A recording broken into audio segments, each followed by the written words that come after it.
ahead, Trev. Okay. Well, thank you all. Thank you all for coming. I want to first acknowledge that it's been a tough day today. And it's been a tough day for a lot of us. Obviously, it's been a tough day for Coach Frost and our coaching staff and our players. I also want to say that this is a day that I'd hoped would never come. And I want to thank Coach Frost. I had the opportunity to get to know Scott a little bit and have really come to appreciate him. Scott worked really hard here. Scott loves Nebraska. He'll always be a Husker. He's a Nebraskan, and he worked really, really hard here. He really wanted this thing to work. And I can tell you that I really wanted this thing to work. Our donors wanted it to work. Everybody wanted it to work. And so, in a way, it's unfortunate and sad that we're here today. So I want to thank Scott. I also want to thank Mickey Joseph for taking on this role. I felt like there's 9 games left in the season. And I think we owed it to the players, we owe it to our fans, to give these players an opportunity these last 9 games. We've got good players on this football team. And so having a different voice and having some new energy and enthusiasm, I'm hoping can make a difference for this team. And then third and finally, I think at the end of the day, there has to be accountability. When you run a professional organization that has high standards, accountability has to matter. And, Scott and I talked about this very clearly. 16-31 obviously was not at a level that was acceptable to us. So I met with Scott this morning at 11 o'clock. I'll just kind of walk you through the process of the day. I met with Scott at 11 o'clock and informed him. I want you to know that Scott was extremely collegial and he understood. I wasn't surprised because I know how much Scott loves this place. And I think that's really important. We then both had an opportunity to go down and meet with the team. We sent an email to our team. Most of the team was here, so we got to meet with our team. And Scott was with me, and I thanked the team, and I thanked Scott in front of the team for all of his hard work. I think the team really cares about Scott, and I know Scott really cares about the team. I then gave Scott an opportunity to spend time himself with the team. And so we all left, and Scott spent time with the team, and those conversations will remain with the team and Scott. And then finally, I invited Mickey Joseph, and Mickey came in about 11:45 and spoke to the team and walked them through some of the changes that he envisioned. I communicated to Mickey that Mickey's the head coach. I won't meddle in Mickey's decision-making process. I encouraged Mickey to be the head coach and make decisions as the head coach. And so he'll ultimately have an opportunity probably with all of you to explain. I think there will be some changes. He explained some of the changes with the team. There'll be some structural changes and things that I think Mickey believes in, which will be good going forward. He can explain all that to you. Just want to tell you a little bit about the process going forward, and we'll open it up to questions. Obviously, we're going to do a national search. We're going to engage some third-party help, mostly for logistics and other things. I want you to know as well, and I would encourage our fans and everyone to recognize there will be a lot of rumors out there. There's going to be a lot of innuendo. I want you to know that these sort of decisions and processes are not made in a silo. I have a lot of great mentors and friends that we'll be working with. And ultimately, in a prior life, I have relationships with a lot of coaches in this business, and I intend to reach out to a lot of people. And so if you hear that Trev Alberts reached out to XYZ coach, it doesn't mean that I've offered the job to XYZ coach. I think there's some fabulous coaches out there that have a perspective about our job that I could benefit from. And so I'm going to reach out to a lot of people. And so if you hear that Trev Alberts reached out to XYZ coach, it might very well be true. It doesn't mean that I'm trying to hire that coach. I'd like to get that perspective. I'd like to get a perspective of a coach who isn't here right now about our job and what the uniqueness is and the needs and those sorts of things. So just want to be clear about that process. Obviously, there's been some changes in college football with the early signing date and transfer portal. There are considerations as we go forward as well. But most importantly, I'm going to do everything I possibly can, like I think we did for Scott, to support Mickey Joseph and the staff as best we possibly can. It's a group of young men that they're hurting. And, you know, they care deeply about this place. And so we're going to do everything we can to support them and help them. They've got 9 games left. We've got a great opportunity this weekend against Oklahoma. And so we're going to support them as best we can going forward. All right, I guess we'll open it up from comments and questions here. Why now as opposed to October or the end of the season? It's a good question. It's a fair question, Annie. It's, you know, at this point, I just felt like, as I mentioned earlier, we owed it to the players, you know, to give them a different voice, perhaps slightly different vision, give them some confidence, an opportunity. We've got 9 games. We've got seniors on this team that have invested a lot for a long time. And I know how disruptive these changes are. You're not just affecting the player's life, you're affecting all the coaches and their family, and I understand that. But we needed to do something. We needed to inject something into this team to give them the confidence and hopefully help them compete.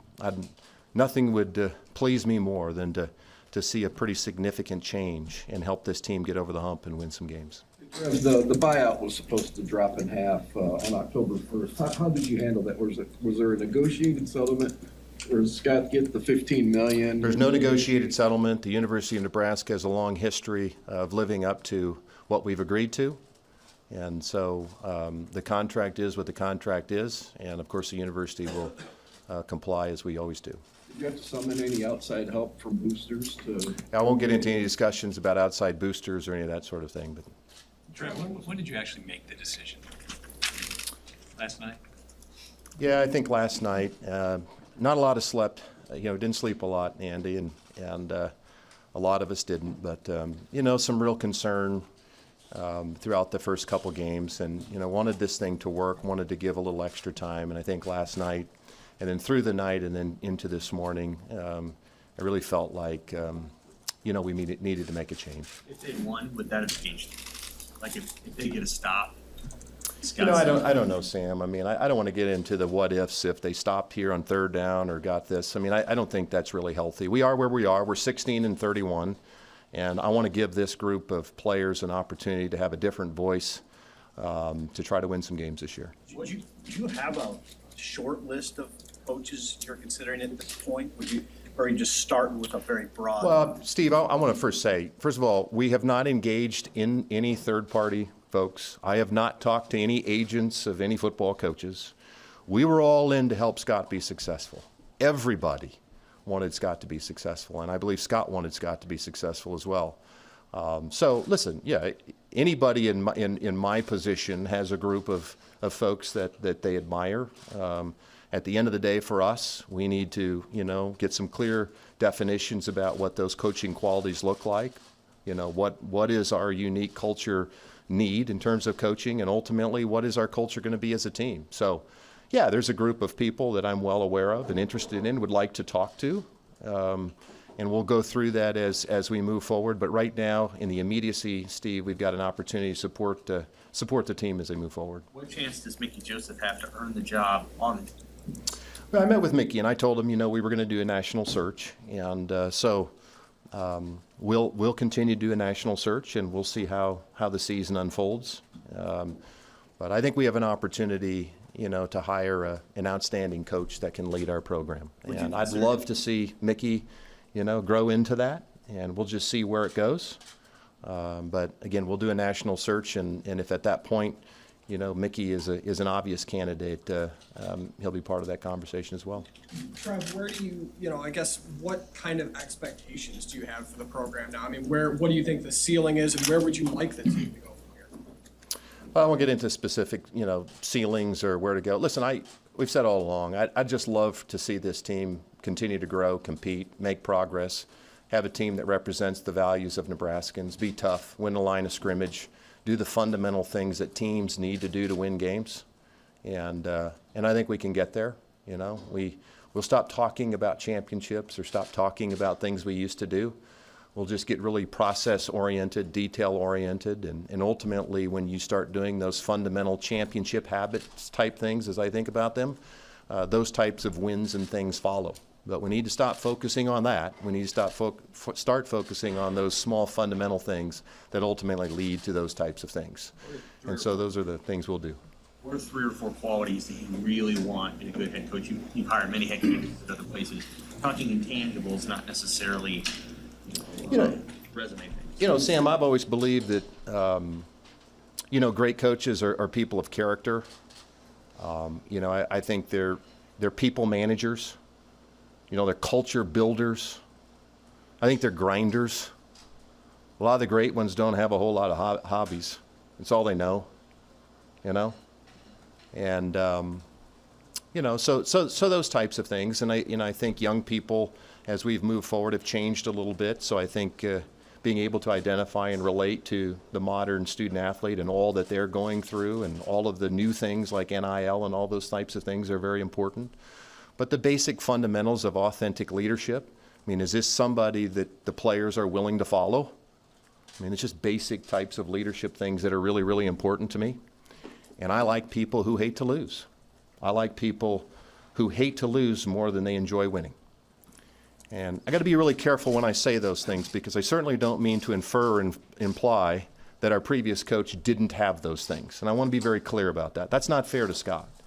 What I'm saying is that's what I have found, no matter if it's a football coach, basketball coach, or a volleyball coach, there's some very core and key fundamental characteristics that help to define each of them. And those are the types of things that I believe in as well. Trev, when you look at the coaching market and just the salaries and how much they've gone up, how competitive can Nebraska be in this current market of coaching salaries? Yeah, I'm well aware of where the market has shifted in terms of compensation, and at a place like Nebraska, we're blessed to be in a position to meet market demand, and certainly resources won't be an impediment towards hiring the type of coach that we want to lead the Husker program. One surprised are you that this didn't? Andy, I hadn't put a lot of thought into that, Andy, but I thought it would work. And listen, we all have short memories, but Scott Frost was among the absolute leaders in that cycle of coaching. And Scott's a good football coach. Scott's going to go on and be a successful coach. I told him that this morning, and he agreed. Scott's a good football coach, and the right situation for him will emerge, and I think he'll be very successful. I was determined to work with him.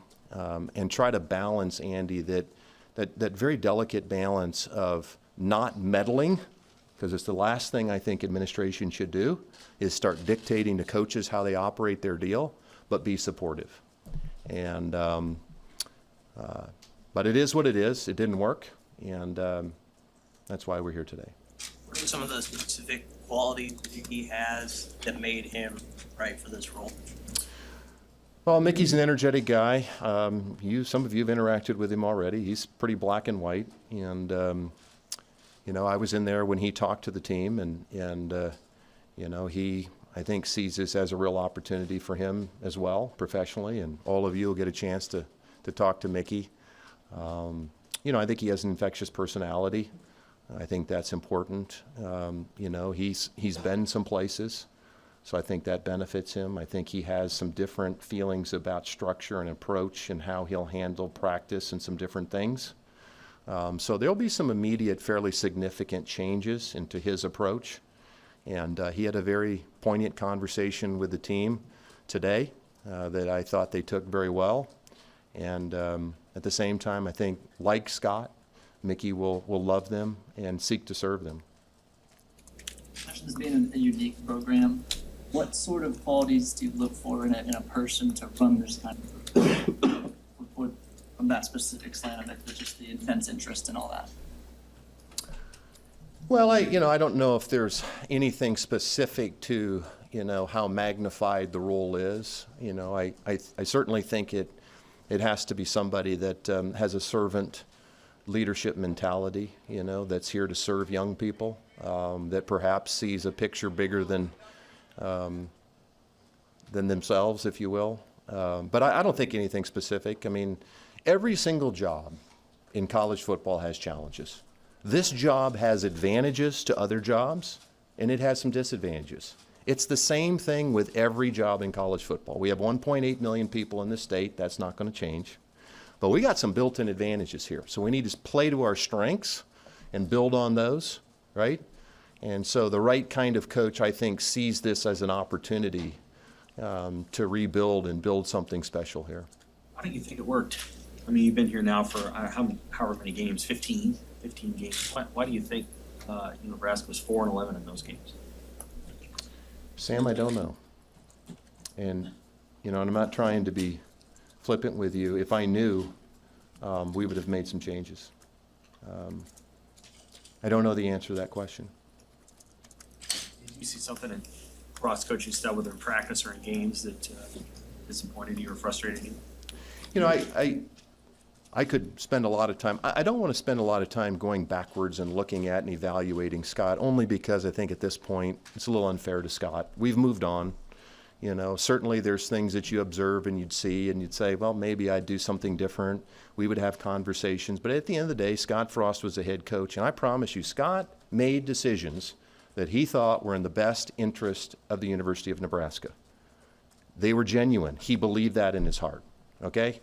And so that's really important. I don't want to spend a lot of time evaluating Scott's performance over the last 5 years. I think, at the end of the day, Scott's no longer the head coach here, and we'll move on and look forward to, I think you'll see some of those changes and you'll get to talk to Coach Joseph about that. But mostly I just want to salute Scott, and, he'll always be a Husker, and he's from the great state of Nebraska and always be welcome here, and we want to support him in that role. Other questions for Trev? What's the, when you talk about timeline, you ideally want to have a coach in place, whether it's Mickey or it's someone else, right after the season? Or how long is that you envision that taking? Well, I do think there's some benefits in terms of making the decision when we've made it. I think this gives us an opportunity to really, do the necessary work. We need to dive into a real process and a detail-oriented process that talks to a lot of people. And that's why I mentioned earlier, you're going to hear about a lot of names. That's good. That means we're going to talk to a lot of people because we're going to clearly define what our values are, and we're not going to hire coaches who don't believe in what we believe in, Sam. And so we need to take as long as it takes to find the right leader. So is there an ideal timeline? Sure. I mean, you could naturally look at some of these timelines, early signing date, and say it'd be really nice to be able to get the person in place by then because it would allow us to do that. But we won't make decisions or rush things just to get a coach hired. We're also not going to try to win the press conference. All right? At the end of the day, we need to hire the right leader and the right fit. And that's a really important thing here as well. We talk to the recruits at all, or we have a chance to visit with the recruits, or we let the coaches just kind of handle that from here on out? I'll do whatever Mickey asks me to do. I really enjoy talking to the recruits, prospective recruits. You've probably seen me out on the field, and I really enjoy talking to those young men. I will do anything I possibly can to be supportive of the football coaching staff, but I will not get in the way. And so ultimately, what I would do with Scott is every time we talked, I'd ask, how can I help? Am I doing anything that's counterproductive? I'll do the same thing with Mickey. What can I do to help? I want him to be successful because ultimately that means our young men are being successful. So I'll do whatever Mickey and the staff ask me to do. Trev, for you personally, do you feel like the hiring of this next coach will define your tenure as Nebraska's athletic director? Well, I think you guys will probably define my tenure. That's how it works. But no, I don't think about those kinds of things. I'm no different than Scott. I love the University of Nebraska, and like I said earlier, I'd really hoped that the day I got introduced here as the athletic director, that I'd never have to be doing this. I really thought that I could work with Scott, and that's what everybody wanted. So we'll do the right things. We'll do the best that we can. Every decision we make here, whether it's right or wrong, we'll learn later, but they are always done with what we think is in the best long-term interest of the University of Nebraska and our athletic department. And this place will always be bigger than any one person. And that is the way it has to be. And so we'll do the very best that we can. and we'll dive into the details. We'll surround ourselves with good people, and we'll identify the next leader of Husker football. Back to Mickey for a second. Why him as opposed to anyone else on the staff? Well, I think that, I went through a lot of folks too. I mean, you can naturally make certain arguments, certain places, and, Mickey's not calling the plays, Coach Whipple is. And so there's a lot of responsibilities for the head coach that lie outside of football. You can only imagine with, Fox coming this weekend, and, we need to have Coach Whipple focused on game planning and play calling all week. And obviously defensively, we've got some fairly significant adjustments to make, and so Chins has got to be really focused there. And so, I think that Mickey, his personality, his energy and enthusiasm, I think, and we need a different voice, right? We need to provide hope for these young men. And you've got a lot of young men in that locker room that at the end of the day, football's a tough sport. You have to force yourself to do things you don't want to do physically. And so having somebody that can pull that out of you and motivate you to do that, and in my observations of Coach Joseph, I think he has some of those attributes, and I'd like to see him function in that role. Anything else? Was there anyone else relieved of their duties today, or was it just Coach Frost? Just Coach Frost. Now again, Mickey Joseph is the head coach, and if he chooses to make some of those additional changes, we will support those changes as well. But I am not aware of any of those that he anticipates at this time. Thank you.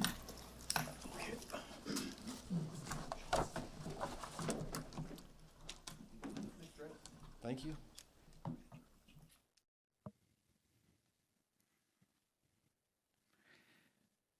You just saw the press conference with the Vice Chancellor and Director of Athletics for Nebraska, Trev Alberts, who earlier today released a statement, and I'm quoting from that statement.